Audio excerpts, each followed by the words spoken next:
우리 예수님의 죽으심은, 예수님의 운명하심은 이 십자가 위에서 확인되어졌습니다. 십자가 처형을 담당했던 그 군병들은 이제 십자가 위에 매달려 있는 그 죄수들이 더 빠르게 죽음을 맞이할 수 있도록 하기 위해서 그 다리를 갖다가 부러뜨리려다가 우리 예수님께 이르러서는 이미 죽으신 것을 확인을 하고서 그 다리를 갖다가 부러뜨리는 대신에 그 죽음을 확인하기 위해서 창으로 그 옆구리를 갖다가 찔렀습니다. 요한복음 19장 33절에서 34절에 예수께 이르러는 이미 죽은 것을 보고 다리를 꺾지 아니하고 그중 한 군병이 창으로 옆구리를 찌르니 곧 피와 물이 나오더라 하고 말씀을 하고 있습니다. 그 후에 우리 예수님의 장례는 그 사내들인 공의원이었던 이 부자 아리마대 요셉이라는 사람에 의해서 이제 치러졌습니다. 이때 예수님의 제자들은 3년 동안이나 그렇게 우리 예수님을 쫓아다니고 또 쫓아다녔지만은 그 유대인 대적자들을 겁내하면서 감히 앞에 나서지를 못하고 이제 꽁꽁 골방 가운데 그렇게 숨어 있었어요. 자칫 나섰다가 이 나사렛 예수의 일당이라고 그렇게 손가락질을 당하거나 또는 함께 그렇게 정죄를 받을 수가 있었기 때문이었어요. 그렇지만 이 아리마대 요셉이라는 사람은 이제 용기 있게 나섰습니다.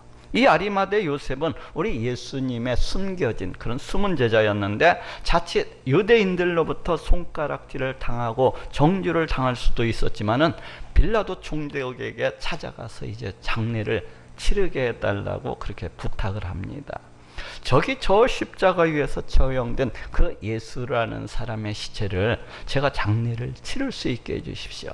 그러자 이 빌라도는 그렇게 하라고 합니다. 아리마대 요셉은 니고데모와 함께 십자가 위에서 우리 예수님의 시체를 내려다가 유대인들의 그 장례법대로 정성껏 향료를 바르고 또 천으로 이렇게 감쌌습니다. 그렇게 하고는 아직 아무도 매장한 적이 없는, 자기가 죽으면은 묻히려고 그 파두었었던 자기 새 무덤에다가 우리 예수님의 시체를 갖다가 거기다 두고서 이제 그 무덤 입구를 큰 돌을 굴려서 그렇게 막아두었습니다.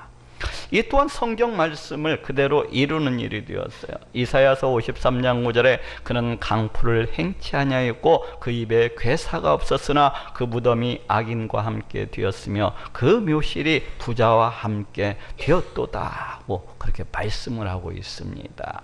그 묘실이 부자와 함께 되었도다. 이처럼 우리 예수님의 모든 행적은 그 죽음조차도 또 장례조차도 낱낱이 이렇게 성경에 예언되어 있는 것을 볼 수가 있습니다. 그 후에 그 대적들은 우리 예수님께서 살아계셨을 때에 이제 종종 말씀하시곤 했던 죽은 지 3일 만에 다시 살아나야 하리라 하는 이 말씀을 기억해내고서는 군사들을 풀어서 우리 예수님의 그 무덤을 지키게 했습니다. 자칫 예수님의 제자들이 우리 예수님의 시체를 갖다가 도적질에다가 이제 아무도 모르게 감추어 두고서 우리 예수님께서 다시 살아나셨노라고 그렇게 떠들고 다니게 된다면은 자칫 더 큰 문제가 발생할 수도 있기 때문이었어요. 그래서 그 군병들은 그 무덤을 막고 있는 돌에다가 인봉을 하면서까지 이제 3일 동안 그 무덤을 철저하게 그렇게 지키게 했습니다. 그런데 놀라운 일이 벌어졌습니다. 3일째가 되던 그 새벽에 갑자기 하늘이 밝아지는 것 같으니 하늘로부터 두 천사가 내려오고 지진이라도 난 것 같이 막 땅이 흔들리더니 그 무덤을 가로막고 있었던 그 돌이 굴려져 가지고 그렇게 무덤이 열리는 것이었어요. 이에 군사들은 너무나도 두렵고 또 너무나도 무섭고 너무나도 기진맥진해서 그렇게 혼비백산했습니다. 그때 무덤을 보러 갔었던 한 무리의 여자들이 있었어요. 이 천사들은 그 여인들에게 이제 예수님께서 그 말씀하시던 대로 다시 살아나셨다는 것을 알려주었습니다. 마태복음 28장 6절에 그가 여기 계시지 않고 그의 말씀하시던 대로 살아나셨느니라 하고 말씀을 하고 있습니다. 그 후에 예수님은 이 땅 가운데 40일 동안 계시다가 그렇게 승천을 하셨습니다. 그 40일 동안에 수많은 사람들이 우리 예수님의 그 부활하신 모습을 목격을 했어요. 그 부활하신 당일에도 몇몇의 여자들에게 그 자신을 나타내서 이렇게 보여주셨고, 또 두려움으로 그 골방 가운데 숨어있던 그 제자들에게 또 이제 나타나시기도 하시고, 또 의심 많던 도마에게 나타나셔서는 그 몸을 갖다가 만져보게 하심으로 자신이 다시 살아나셨다는 것을 증거해 주시기도 하셨고, 또 엠마오로 가던 두 제자들에게 나타나셔서 성경을 풀어서, 성경 말씀을 풀어서 자기 자신을 갖다가 증거해 주시기도 하시고, 또 그 동생 야고보에게 나타나기도 하시고, 또 이외에도 500명이나 되는 수많은 사람들이 우리 예수님의 그 부활하신 모습을 목격했던 것을 볼 수가 있습니다. 어쨌거나 이 예수님의 부활하심은 우리에게 많은 의미를 가르쳐주고 있습니다. 오늘은 이에 대해서 알아보고 또 은혜를 나누고자 합니다. 먼저 예수님의 부활하심은 예수님이 이 땅 가운데 오신 메시아요 하나님의 아들이시라는 그런 강력한 증거입니다. 구약 성경은 처음부터 끝까지 이 땅 가운데 오시는 이 메시아에 대해서 말씀하고 또 말씀을 하고 있습니다. 창세기 3장 15절에 사단의 머리를 그 상하게 할 메시아가 이제 여자의 후손으로서 오실 것이 그렇게 예언되어 있는 것을 볼 수가 있고, 또 사무엘하 7장 12절 13절에도 이 땅 가운데 오시는 그 메시아가 다윗의 후손으로서 오시게 될 것을 말씀을 하고 있고, 또 그 메시아가 오게 되면은 하나님의 성전을 건축하게 될 것이고, 하나님께서는 그 왕권을 영원히 견고케 하리라 하고 말씀하고 계신 것을 볼 수가 있습니다. 또 이사야서 9장 6절에도 장차 처녀가 잉태에서 한 아기를 낳게 될 것인데, 그 아기는 전능하신 하나님이요 창조주 하나님이시요 또 평강의 왕이시라고 그렇게 말씀하고 있는 것을 볼 수가 있고, 또 미가서 5장 2절에서는 그 메시아가 영원부터 계시는 자 곧 하나님이시라고 그렇게 말씀하고 있는 것을 볼 수가 있습니다. 이처럼 구약 성경은 이 땅 가운데 오시는 그 메시아에 대해서 수없이 그렇게 말씀을 하고 있습니다. 우리 예수님은 이렇게 성경에 예언된 대로 이 예언된 말씀을 쫓아서 이 땅 가운데 오신 메시아가 되십니다. 먼저 예수님은 성경에 예언된 것과 같이 그 성령의 잉태하심을 통해서 동정녀 마리아의 몸을 통해서 여자의 후손으로 그렇게 오셨습니다. 또 예수님은 다윗의 후손으로 오셨어요. 마태복음 1장 1절은 아브라함과 다윗의 자손 예수 그리스도의 세계라 하고, 우리 예수님이 이 다윗의 후손으로서 오셨다는 것에 대해서 그 긴 족보를 통해서 강조를 하고 또 강조를 하고 있습니다. 또 예수님은 이스라엘의 왕으로서 오셨어요. 마태복음 27장에 보건대 우리 예수님께서 그 대적들에게 붙잡히셔서 이제 그 빌라도 총독으로부터 신문을 받으시는데, 빌라도 총독이 우리 예수님께 이렇게 묻고 있습니다. 네가 유대인의 왕이냐? 그럴 때 우리 예수님의 대답이 이에 대해서 잘 설명해 주고 있습니다. 네 말이 옳도다. 다시 말해서 우리 예수님 자신은 유대인의 왕, 곧 이스라엘의 왕이시라는 것이랍니다. 또 예수님께서는 기회가 주어질 때마다 그 자신은 하나님의 아들, 곧 성자 하나님이시라는 것에 대해서 수없이 증거하시곤 하셨습니다. 요한복음 5장 18절에 유대인들이 이를 인하여 더욱 예수를 죽이고자 하니 이는 안식일만 범할 뿐 아니라 하나님을 자기의 친아버지라 하여 자기를 하나님과 동등으로 삼으심이라 하고 말씀을 하고 있어요. 하나님을 자기 친아버지라 하여 자기를 하나님과 동등으로 삼으심이로라. 우리 예수님께서는 자기 자신을 우리 하나님과 동등으로 그렇게 삼으셨노라고 그렇게 말씀을 하고 있습니다. 또 요한복음 14장에서도 빌립이 하나님을 보여달라고 했을 때에도 우리 예수님께서는 나를 본 자는 아버지를 보았거늘 어찌해서 아버지를 보이라 하느냐 하면서 우리 이 빌립을 책망하고 있습니다. 예수님 자기 자신을 본 것은 우리 하나님을 본 것과 동일하다는 것입니다. 이때도 우리 예수님께서는 자기 자신을 우리 하나님과 그렇게 동등되게 이렇게 여기시고 계신 것을 볼 수가 있어요. 그렇다면 그렇다면 우리 예수님이 정말로 구약 성경에 예언된 그 메시아 하나님의 아들이시라는 그러한 증거는 무엇일까요? 예수님께서 구약 성경에 예언된 메시아 하나님의 아들이시라는 이러한 증거는 너무나도 많습니다. 예수님께서 그 자신이 이 땅 가운데 오신 메시아 그 성자 하나님이 되신다는 것을 갖다가 알려주시기 위해서 수많은 이적과 수많은 기적들을 갖다가 베풀어 주셨던 것을 볼 수가 있습니다. 소경은 눈을 뜨게 하시고 귀머거리는 듣게 하시고 벙어리는 말을 하게 하시고 또 안진뱅이가 뛰고 걷게 하시고 죽은 자도 살리셨던 것을 볼 수가 있어요.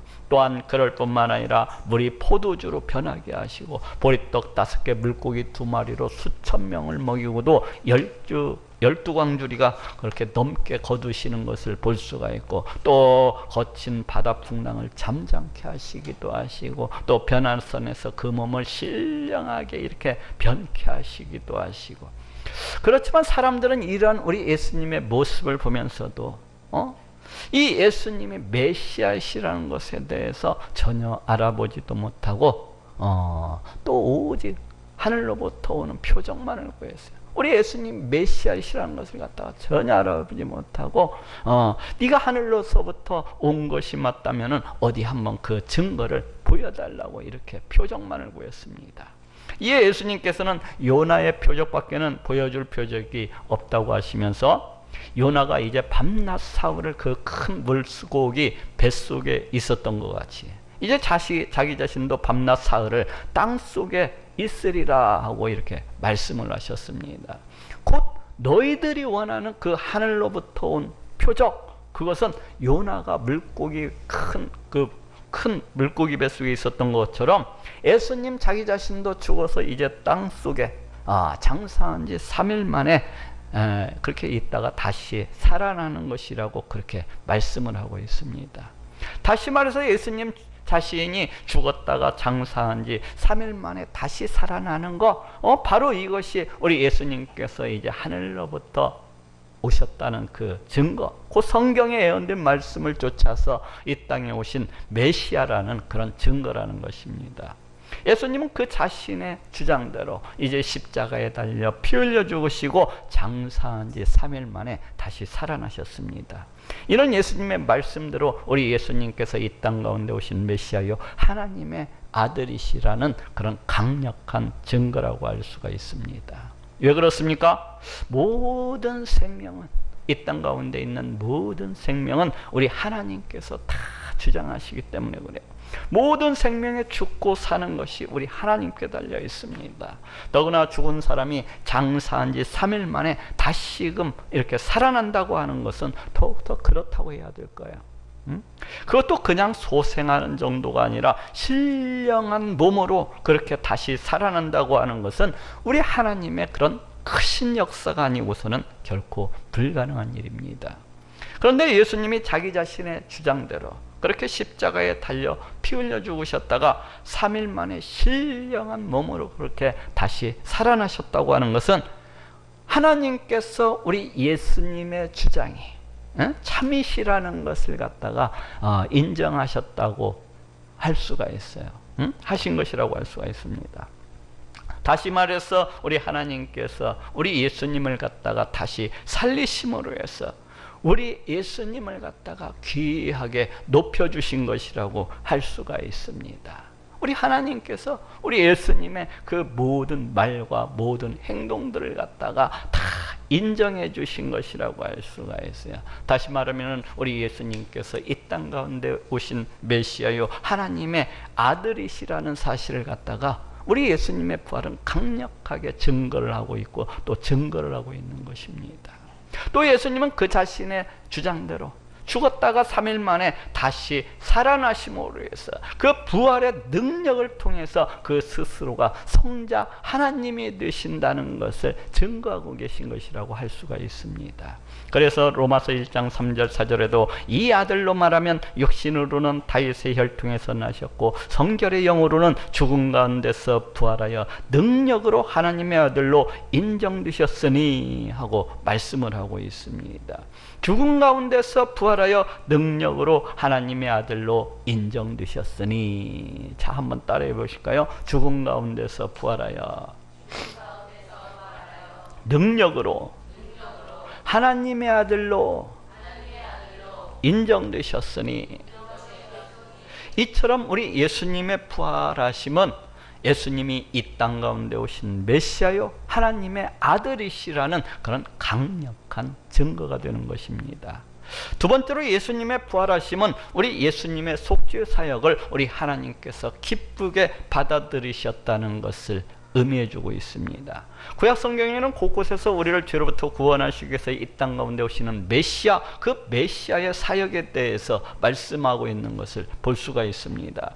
구약의 제사제들은 이 땅 가운데 오셔서 십자가에 달려 피 흘려 죽으시기까지 순종하시는 우리 예수님의 사역에 대해서 모형적으로 예표적으로 그렇게 보여주고 있고, 또 구약의 절기제도는 장차 이 땅 가운데 오실 메시아, 그 메시아의 사역 일정을 갖다가 순차적으로 이렇게 보여주고 있는 것을 볼 수가 있고, 또 이외에도 곳곳에서 우리 예수님의 이 속죄 사역에 대해서 말씀을 하고 있는 것을 볼 수가 있습니다. 이사야서 53장 5절 6절에도 그가 찔림은 우리의 허물을 인하며 그가 상함은 우리의 죄악을 인함이라. 그가 징계를 받음으로 우리가 평화를 누리고 그가 채찍에 맞음으로 우리가 나음을 입었도다. 우리는 다 양 같아서 그렇게 행하며 각기 제 길로 갔거늘 여호와께서는 우리 무리의 죄악을 그에게 담당시키셨도다 하고, 이 메시아의 속죄 사역에 대해서, 이 메시아가 이 땅 가운데 오셔서 어떤 속죄 사역을 행하시게 될 것인지에 대해서 낱낱이 이렇게 구체적으로 예언을 하고 있습니다.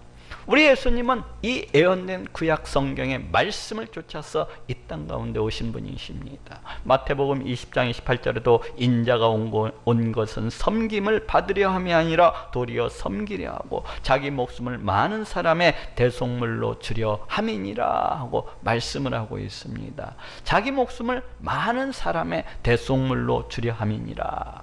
여기에서 대속물이라고 하는 것은 이제 구약 성경 속에서 그 속전과도 같은 의미입니다. 이 말은 이제 자기 가까운 형제나 아니면 자기 가까운 친족이 빚을 지고서, 많은 빚을 지고서 이를 갚지 못해 가지고 종이나 아니면 노예로서 이렇게 팔리게 되었을 때에 그 몸값을 그 친척이, 가까운 친척이 대신 지불하고서 이제 그 사람을 자유케 하는 것을 볼 수가 있어요. 바로 그때 그 지불되는 그 몸값을 가리켜서 이제 속전 혹은 대속물이라고 이렇게 부릅니다. 죄의 싹은 사망이요. 우리 인간은 에덴 동산에서 죄를 범함으로 해서 그 죄값으로 인해서 모두 다 이제 사망 가운데 이르게 되었습니다.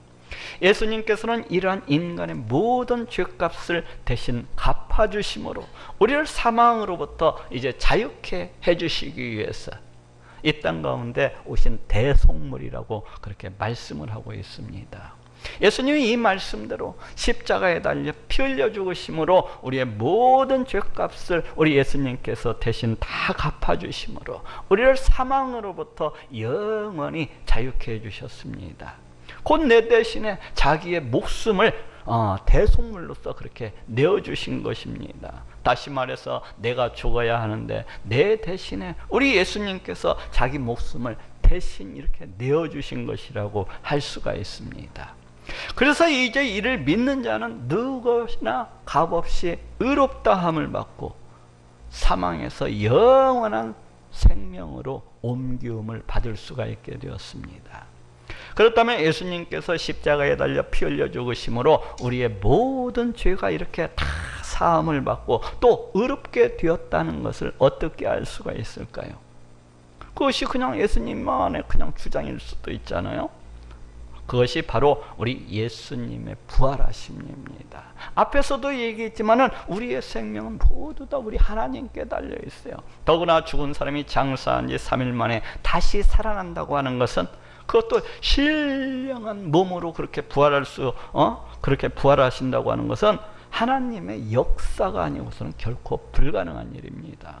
그런데 우리 예수님께서 장사한 지 3일 만에 다시 살아나셨다고 하는 것은, 그것도 신령한 몸으로 그렇게 다시 살아나셨다고 하는 것은 하나님께서, 우리 예수님께서 행하신 그 모든 것들을 기쁘게 받아들이셨다는 것을 갖다가 의미합니다.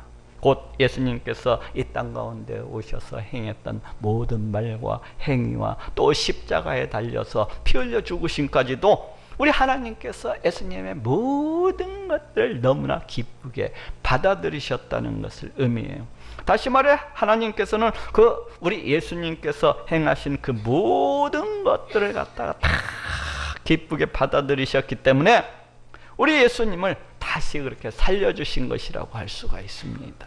그것도 신령한 몸으로, 신령한 몸으로서 그렇게 다시 살리신 것입니다. 이는 우리 또한 우리 예수님을 존귀하게 그렇게 영광스럽게 해주신 것이고 또 높여드린 것이라고 할 수가 있어요. 이를 보면은 우리 예수님께서 이 십자가에 달려 피 흘려 죽으심으로 행하신 우리 예수님의 이 속죄 사역도 당연히 우리 하나님께서 기쁘게 받아들이셨다는 것을 알 수가 있어요. 다시 말해서 우리 예수님께서 십자가에 달려 피 흘려 죽으심으로 우리의 모든 죄가 다 사함을 받고 우리가 의롭게 되었다는 것을 알 수가 있습니다. 또 이와 같은 사실은 구약시대 제사 드리는 그 모습을 통해서도 설명이 되어질 수가 있습니다.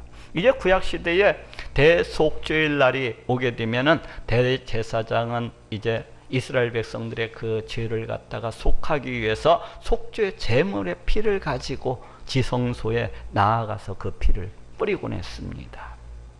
그런데 그 대제사장의 옷에는 성료 장식과 금방울이 매달려 있었어요. 그래서 이 대제사장이 속죄 제물의 피를 가지고서 그 지성소에 들어가서 그 피를 뿌릴 때면은 그 대제사장이 움직일 때마다 이 금방울이 소리를 내었습니다. 땡그렁 땡그렁 땡그렁.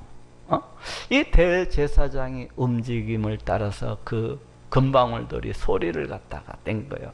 그러면 이스라엘 백성들은 성막 밖에서 그 대제사장을 기다리면서 그 자신들이 드린 그 속죄 제물의 피가 우리 하나님께 기쁘게 받아들여지기를 그렇게 고대를 했습니다. 그렇지 아니하고 대제사장이 그 지성소에 들어갔다가 그 지성소 안에서 불시에 죽게 된다든가, 다시 말해서 그 금방울 소리가 딸랑딸랑 내더니 갑자기 소리가 멈추어지게 된다면은 어떻게 된 것입니까? 대제사장이 죽은 거잖아요. 그렇기 때문에 그 대제사장의 시체는 그 지성소에서 끌어내어야 했고, 그것은 그 대제사장에게 그 어떤 문제가 있다든지 아니면 이스라엘 백성들이 드린 그 속죄 제물에 그 어떤 문제가 있는 것으로 그렇게 판단되어졌습니다. 그리고 그 제사는 우리 하나님께서 기뻐 받으시지 아니한 실패한 제사로서 그렇게 판명되어졌어요. 또 그렇지 않냐고 그 대제사장이 그 임무를 무사히 마치고서 그 지성소 가운데서 다시 살아나오게 된다면은 그것은 이스라엘 백성들이 드린 그 속죄 제물을 우리 하나님께서 기쁘게 받으셨다는 것으로서 이렇게 판단되어졌습니다. 그리고 또한 이스라엘 백성들은 그 하나님 앞에서 자신들의 모든 죄를 갖다가 속함을 받고 의롭다함을 받았다고 그렇게 믿었습니다. 이처럼 예수님께서도 대제사장이 되어서 자신의 몸을 속죄 제물로서 그렇게 하나님께 드렸어요. 그리고 장사한 지 3일 만에 다시 살아나심으로 해서 하나님께서 그 제물을 우리 예수님께서 드린 그 속죄 제물을 기쁘게 받아들이셨다는 것을 그 부활을 통해서 증거해 주셨습니다. 그래서 로마서 4장 25절에도 예수는 우리의 범죄함을 위하여 내어줌이 되고 또한 우리를 의롭다 하심을 위하여 살아나셨느니라 하고 말씀을 하고 있습니다. 우리를 의롭다 하심을 위하여 살아나셨느니라. 자, 따라 한번 해봅시다. 우리를 의롭다 하심을 위하여 살아나셨느니라. 예수님의 다시 살아나시면 우리의 모든 죄를 속하고 또 우리를 의롭다 하심에 대한, 우리의 의롭다 하심에 대한 그런 증거라는 것입니다. 이처럼 예수님의 부활하심은 예수님의 속죄 사역을 우리 하나님께서 기쁘게 받아들이셨다는 것을 의미하고 있는 것입니다. 세 번째로 예수님의 부활하심은 우리 하나님의 심판이 반드시 있다는 것을 증거를 해주고 있습니다. 많은 사람들은 우리 하나님의 심판에 대해서 도무지 믿으려고 하지를 않습니다. 물론 이는 우리 하나님이 계시다는 것을 믿지 아니하기 때문에 그런 것이라고 할 수도 있고, 당연히 우리 하나님의 존재에 대해서 믿지 아니하다 보니까 그 하나님의 말씀에 대해서도 믿지를 아니하는 것이고, 또 더 나아가서는 우리 하나님의 심판에 대해서도 믿지 아니하는 것이라고 할 수가 있습니다. 또 그런가 하면은 그런 하나님의 심판을 믿지 아니하는 사람들 중에는 설령 하나님이 계시다고 할지라도 우리 하나님의 심판은 결코 있지 아니할 것이라고 그렇게 주장하는 사람들이 있어요. 사랑의 하나님께서 그렇게 무섭고 그렇게 끔찍한 심판을 행하실 리는 없다는 것입니다. 그렇지만 성경은 장차 종말의 때에 반드시 우리 하나님께서 그 무서운 심판을 행하실 것을 말씀하고 또 말씀을 하고 있습니다.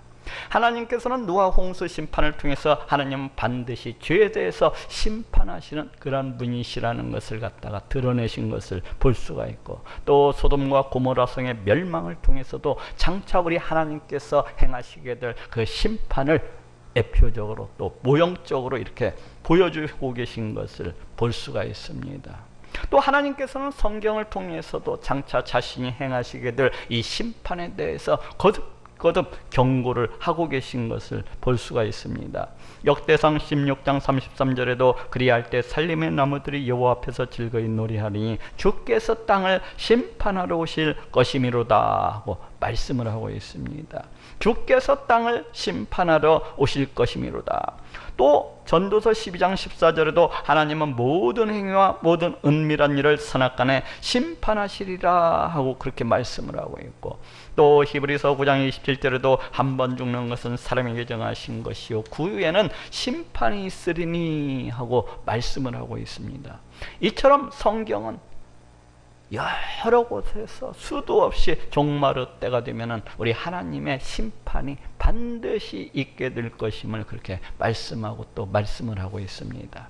우리 예수님께서도 장차 종말의 때 우리 하나님의 심판이 있게 될 것을 수없이 말씀하시곤 했던 것을 볼 수가 있습니다. 마태복음 12장 41절 42절에도 심판 때에 인후의 사람들이 일어나 이 세대 사람을 정죄하리니, 심판 때에 남방 여왕이 일어나 이 세대 사람을 정죄하리니 하고 이렇게 심판의 때가 있음을 말씀을 하고 있고, 또 마태복음 25장 32절 33절에도 모든 민족을 그 앞에 모으고 각각 분별하기를 목자가 양과 염소를 분별하는 것 같이 하여 양은 그 오른편에 염소는 왼편에 두리라 하고 말씀을 하고 있습니다.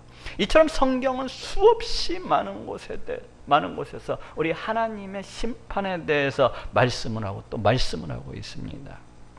그런데 예수님의 다시 살아나심은, 우리 예수님의 부활은 이러한 하나님의 심판이 반드시 있다는 그런 강력한 증거라고 할 수가 있어요. 왜 그렇습니까? 예수님께서 이 땅 가운데 오시는 이유는 바로 이러한 하나님의 심판으로부터 우리 인간을 구원하시기 위해서 때문입니다. 그 하나님의 심판으로부터 우리를 구원하시기 위해서 그 십자가에 매달려 피 흘려 죽으셨기 때문에 그래요. 그렇기 때문에 예수님의 부활하심은 이러한 하나님의 심판이 반드시 있다는 강력한 그런 증거라고 할 수가 있는 것입니다. 그래서 바울도 사도행전 17장 31절에서 이는 정하신 사람으로 하여금 천하를 공의로 심판한 날을 작정하시고 이에 저를 죽은 자 가운데서 다시 살리신 것으로 모든 사람에게 믿을 만한 증거를 주셨음이니라 하고 증거를 하고 있습니다. 저를 죽은 자 가운데서 다시 살리신 것으로 모든 사람에게 믿을 만한 증거를 주셨음이니라. 이처럼 우리 예수님께서 부활하신 것은 하나님께서 장차 이 온 천하를 갖다가 반드시 심판하시리라는 그런 강력한 증거가 되는 것입니다. 마지막으로 예수님의 부활하심은 장차 우리 또한 하늘에 속한 신령한 몸으로 부활하게 될 것을 보여주고 있습니다. 많은 사람들은 죽은 자들이 장차 다시 살아나는 것에 대해서 전혀 믿으려고 하지를 않습니다. 어찌 이미 죽어서 흙으로 들어가서 다 썩어버린 사람들이 다시 살 수가 있겠느냐고 그렇게 이야기를 합니다. 그렇지만 이는 우리 하나님에 대해서도 잘 모르고 또 우리 하나님의 능력에 대해서도 잘 모르기 때문에 이와 같이 생각을 하고 이와 같이 이야기를 하는 것입니다. 예수님 당시에도 사두개인들은 죽은 자들이 다시 사는 이 부활에 대해서 믿지를 않았어요. 그때 예수님께서는 이 사두개인들을 향해서 다음과 같이 말씀하시고 있습니다. 마태복음 22장 29절에 너희가 성경도 하나님의 능력도 알지 못하는 거로 오해하였도다 하고 말씀을 하고 있어요. 너희가 성경도 하나님의 능력도 알지 못하는 거로 오해하였도다. 우리 하나님이 어떠하신 분입니까? 우리 하나님은 이 온 천지우주 만물을 다 창조하신 분이에요. 빛이 있으라 하심에 빛이 있었고 하고 말씀하고 있는 것처럼 우리 하나님께서는 아무것도 없는 상태에서 아무것도 없는 상태에서 이 온 우주 만물을 다 창조하신 그러하신 분이십니다. 하나님이 가라사대 하고 오직 그 말씀만으로 오직 그 크신 능력만으로 아무것도 없는 가운데에서 이 모든 것들을 다 만드신 분이셔요. 그런 하나님께서 우리를 이미 죽어서 흙으로 들어가서 다 썩어버렸을지라도 다시 살리실 수 있으시리라는 것은 너무나도 당연한 겁니다. 이 온 천지 우주 만물을 갖다가 다 창조하신 그 하나님께서 우리 몸이 갖다가 다 썩어서 이미 흙으로 들어가서 분토가 되어 버렸을지라도 하나님께서 우리를 살리시고자 하신다면 얼마든지 다시 살리실 수가 있는 것입니다. 하나님께서 그렇지 않냐고 하나님께서 우리를 창조는 하셨지만은 다시는 우리를 살리시지는 못할 것이다 하고 이렇게 생각을 한다면은 이는 심히 어리석고 또 우둔한 것입니다. 이처럼 많은 사람들이 우리 죽은 자가 다시 살지 못하리라고 믿는 것은 우리 하나님에 대해서도 잘 알지 못하고 우리 하나님의 능력에 대해서도 잘 알지 못하기 때문인 것입니다. 예수님의 부활하심은 더욱이 신령한 몸으로서 부활하신 것은 우리 죽은 자들이 장차 다시 살게 될 것이라는 강력한 그런 본보기라고 할 수가 있습니다. 바울도 오늘 본문 고린도전서 15장 15절에서 만일 죽은 자가 다시 사는 것이 없으면 하나님이 그리스도를 다시 살리시지 아니하셨으리라 하고 말씀을 하고 있어요. 만일 죽은 자가 다시 사는 것이 없으면 하나님이 그리스도를 다시 살리시지 아니하셨으리라. 우리 하나님께서 우리 예수님을 다시 살리신 것은 장차 우리 죽은 자들이 다시 살게 될 것이라는 강력한 그런 증거라는 것입니다. 다시 말해서 하나님께서 우리 예수님을 다시 살리신 것은 장차 우리 죽은 자들이 다시 살게 되리라는 것을 그렇게 보여주시기 위함이라는 것입니다. 이처럼 예수님의 부활하심은 장차 우리 죽은 자들이 다시 살게 될 것이라는 것을 강력히 증거해 주고 있습니다. 그래서 바울은 오늘 본문 고린도전서 15장 20절 22절에서 다시 이야기를 그러나 이제 그리스도께서 죽은 자 가운데서 다시 살아 잠자는 자들의 첫 열매가 되셨도다. 아담 안에서 모든 사람이 죽은 것 같이 그리스도 안에서 모든 사람이 삶을 얻으리라 하고 말씀을 하고 있습니다. 그리스도께서 죽은 자 가운데서 다시 살아 잠자는 자들의 첫 열매가 되셨도다. 여기에서 첫 열매라고 하는 것은 우리가 시골에서 농사를 지어보게 되면은 그 첫 열매를 수확을 하게 되면은 그 뒤로도 계속해서 똑같은 종류의 그 열매들을 갖다가 수확할 수 있는 것을 볼 수가 있습니다. 가령 토마토 열매를 갖다가 첫 열매를 수확을 하게 되면은 그 뒤로 이어서 계속해서 토마토 열매 수확을 갖다가 이렇게 할 수 있는 것을 볼 수가 있어요. 또 포도 열매의 그 첫 열매를 수확하게 되면은 그 뒤에 계속해서 포도 열매의 수확이 이어지는 것을 볼 수가 있습니다. 마찬가지로 우리 예수님께서 신령한 몸으로서 그렇게 부활을 하신 것은 우리 죽은 자들이 다시 신령한 몸으로서 그와 같이 다시 살게 되리라는 것을 그렇게 보여주고 있는 것입니다. 우리 예수님이 신령한 몸으로서 그렇게 부활하신 것처럼 우리 죽은 자들이 장차 때가 되면은 그렇게 우리도 신령한 몸으로서 다시 살게 될 것이라는 것을 그렇게 보여주고 있는 거예요. 곧 예수님은 그 첫 열매라는 것입니다. 이처럼 예수님의 부활하심은 장차 우리 또한 하늘에 속한 신령한 몸으로 부활하게 될 것을 보여주고 있는 것입니다. 자, 따라 한번 해봅시다. 만일 죽은 자가 다시 사는 것이 없으면, 우리 예수님의 부활하심은 우리 예수님이 이 땅 가운데 오신 메시아요 하나님의 아들이시라는 그런 강력한 증거라고 할 수가 있고, 또 우리 예수님의 부활하심은 예수님의 속죄의 사역을 우리 하나님께서 기쁘게 받아들이셨다는 것을 의미를 하고 있고, 또 하나님의 심판이 반드시 있다는 것을 강력하게 증거하고 있고, 그리고 장차 우리 또한 하늘에 속한 신령한 몸으로서 그렇게 다시 살게 될 것을 보여주고 있습니다. 예수님의 이러하신 부활하심을 기뻐하고 또 감사하는 모든 분들이 되시기를 우리 예수님의 이름으로 축원합니다.